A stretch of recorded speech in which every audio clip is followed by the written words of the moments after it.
Welcome to Eye on the Tigers News. I'm Abby Garrett. Thanks for joining us for the news we've been following for you. Fighting for Florida and beyond, Hillary Clinton and Bernie Sanders tangled in an intense debate over who's the true friend of American Hispanics, trading accusations over guest worker programs akin to slavery and the embracing of vigilance against immigrants. They had even worse things to say about Republican frontrunner Donald Trump. Facing off Thursday evening, just 6 days before Florida gives its verdict on the presidential race, Clinton faulted Sanders for repeatedly voting against a 2007 comprehensive immigration reform bill. He faulted her for opposing a 2007 effort to let people who were in the country illegally obtain driver's license. Here's a piece of last night's debate. We lost 3,000 people on 9/11. We lost Americans serving in embassies in Tanzania and Kenya when my husband was president. We lost over 250 Americans, both military and civilian, when Ronald Reagan was president in Beirut. And at no other time of those tragedies were they politicized.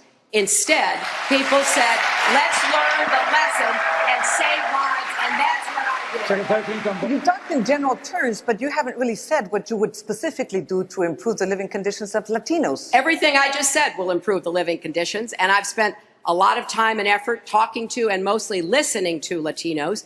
Jobs are the #1 issue with rising incomes. Let me answer that question because it's a huge question. And one of the huge, I know. After a certain number of years, you no longer have to pay anything. The government has to quit making money off of lending money to young people to get their education. Secretary Clinton just said is absolutely right. I think I said it many months before she said it, but thanks for copying a very good idea. Now, the question, though... Senator Sanders is always criticizing the two recent Democratic presidents, President Clinton and President Obama. And that's fine, but I wish he would criticize and join me in criticizing George W. Bush, who I think wrecked the economy and created the conditions for the Great Recession. I gather Secretary Clinton hasn't listened to too many of my speeches or followed my work in the Congress, because very few people stood up to George W. Bush, whether it was the war in Iraq or any other of his policies. Anxious Republican officials are coming to terms with the idea that their second least favorite GOP presidential candidate, polarizing Texas conservative Ted Cruz, may be the party's best last chance to stop Donald Trump. Possible Cruz supporters include reluctant Senate colleagues and former presidential rivals with strong ties to major donors, who have long feared Cruz's purist ideology but dread the prospect of a Trump nomination even more. The first-term Texas senator on Wednesday announced the backing of one former primary opponent, Carly Fiorina, and is seeking the backing of another, Jeb Bush, on Thursday. The 4 Republican remaining candidates taking to the debate stage again tonight. 4 women and a man were killed late Wednesday during the party in Wilkinsburg. Allegheny County Police said people scrambled towards the house as bullets began flying. 4 of the victims were found dead on the back porch. The other died at a hospital. 2 men were in critical condition and a woman was stable, police said.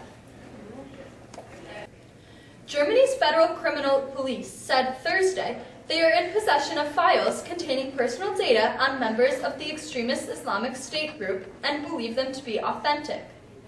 The announcement came after Britain's Sky News reported it had obtained 22,000 Islamic State files on the border with Turkey and Syria. Files that detail IS fighters' real names, where they were from, telephone numbers, and even names of those who sponsored and recruited the militants. The broadcaster said that the files were passed on to them on a memory stick stolen from the head of Islamic State's internal security police by a former fighter who had grown disillusioned with the group. Senator Charles Schumer has announced legislation that would give funding to New York schools for lead testing. The legislation would allow schools use of $100 million in federal grants under the Environmental Protection Agency to test their water supplies. It's similar to a bill that passed in 1988, but didn't move forward because of drafting errors. Water samples cost an average of $35 each, and each test needs multiple samples to send to the EPA. This legislation comes after 2 elementary schools in Ithaca found dangerous amounts of lead in their water. Schumer says children under the age of 6 face the most risk from lead, including learning and developmental disorders. California's Senate is poised to vote on a sweeping package of anti-smoking measures, including raising the smoking age to 21, as lawmakers try to crack down on tobacco use and the health problems that flow from it.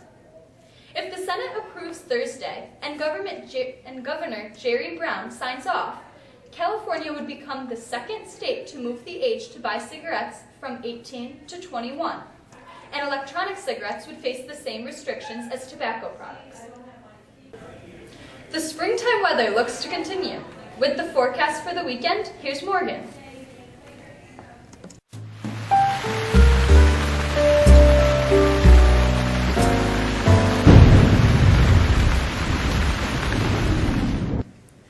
Clouds and rain will dominate the rest of our Thursday, but the night's trade-off is temperature remaining quite a bit warmer than normal. We're in the mid-50s for Thursday before dropping into the 30s overnight. All in all, we'll end up seeing up to a quarter inch of rain, and with the snow melt, some streams and creeks could flood. For Friday, we brighten up but cool down as an area of high pressure comes in. Temps will only be in the mid-40s, but Saturday will be the peak day of the weekend. Temperature will be in the low 60s, with brightening skies and light wind. It remains spring-like for Sunday, although we can expect a little more in the way of clouds.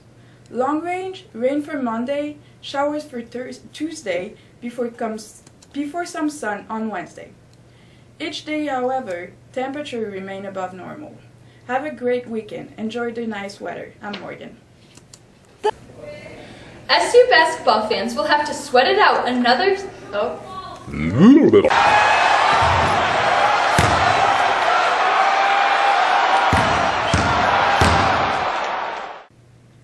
Sitting at 19 wins, the Syracuse Orange, according to most bracketologists, needed just one more win to secure an NCAA tournament bid. Down 2 points at halftime against longtime rival Pittsburgh, the Orange withstood a furious Pitt run to get within 1 point with 8 seconds left before Trevor Cooney's desperation three-pointer missed. For the highlight package, we bring you to the ACC Network. Second round of the 2016 ACC tournament, Syracuse facing off against Pittsburgh. These two teams have been playing each other since 1960. Took nearly 3 minutes to get the first basket, but we finally do. Michael Gbinije finds Malachi Richardson for the layup. 2-0 Syracuse on top. A little bit later, Cuse up 7, and it's Gbinije with 12 in the first, including those 3 right there, 22-12. Cuse with the lead. Cameron Johnson stepped up for Pitt, though. 12 for him in the first, including the deep 3. 26 all at that point. That capped off a 12-2 run for Pitt. Jamel Artis feeling it from deep, hesitates a little, then dials it in. 31-29, Pitt at the break. Move to the second half. Johnson back at it for the Panthers as they led by 9. Artis, the steal, finds Johnson on the fly. Showtime finish on this one. That's must-see ACC. Pitt with a 45-34 lead. Career night for Johnson, 24 points, 4 threes, including this one to put Pitt back up 7. But this one was far from over. Cuse went on a run of their own, down by as many as 16. Tyler Roberson picks off Ryan Luther's pass and sets it to Silent G for the dunk, 68 all. James Robinson, the senior, though, showing up big, gets in the lane, jammed up, but able to make the J. 72-68 Pitt. Then it's Gbinije with Cuse down 4, won't let it go, knocks down the 3 to cut it to 1.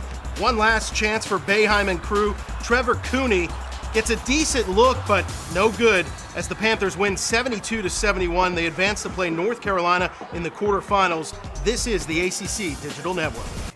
The Orange will now have to wait until Sunday evening when the selections are announced on CBS. Former Syracuse University and Oklahoma City Thunder guard Dion Waiters' younger brother has died, and Waiters has left the team to be with his family. Demetrius Pinckney was killed Thursday in Philadelphia, and Waiters will not play Wednesday night against the Los Angeles Clippers, according to Thunder General Manager Sam Presti. Waiters and his family, quote, are in our thoughts and prayers during this difficult time, Presti said.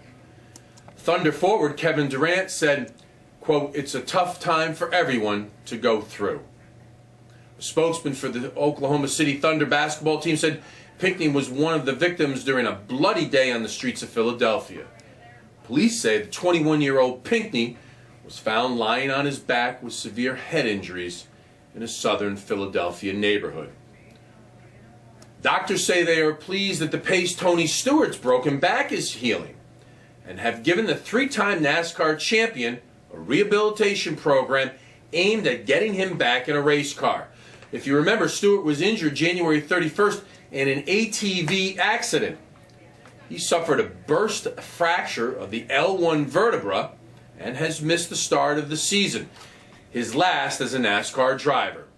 Stuart Haas Racing said Wednesday, there is no timetable, however, for Stewart's return. That's a quick look at sports. I'm Michael. Tonight is the junior versus senior boys volleyball game in the high school gym starting at 7 p.m. Admission is $1 for students and $3 for adults. The winner of the game will then go on to play the faculty. This Friday ends the 5-week marking period for the third quarter. Grades are due from teachers next Tuesday. National Honor Society is sponsoring a school-wide food drive to benefit our local community. Please support our local food pantry by bringing in any non-perishable food items and placing them in the large donation buckets located in the main foyer of the high school. The goal for this year is 100 items.